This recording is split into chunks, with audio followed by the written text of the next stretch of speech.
بسم الله الرحمن الرحيم يسبح لله ما في السماوات وما في الأرض الملك القدوس العزيز الحكيم هو الذي بعث في الأميين رسولا منهم يتلو عليهم آياته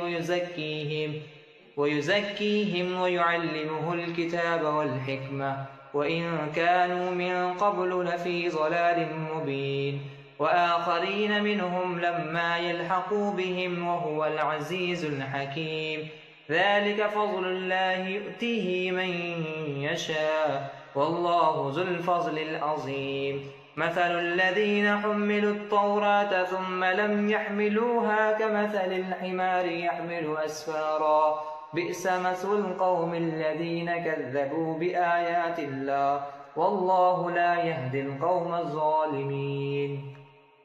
قل يا أيها الذين هادوا إن زعمتم أنكم أولياء لله من دون الناس فتمنوا الموت إن كنتم صادقين ولا يتمنه أبدا بما قدمت أيديهم والله عليم بالظالمين قل إن الموت الذي تفرون منه فإنه ملاقيكم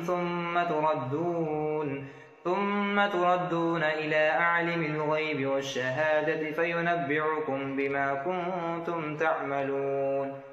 يا أيها الذين آمنوا إذا نودي للصلاة من يوم الجمعة فاسعوا إلى ذكر الله وذروا البيع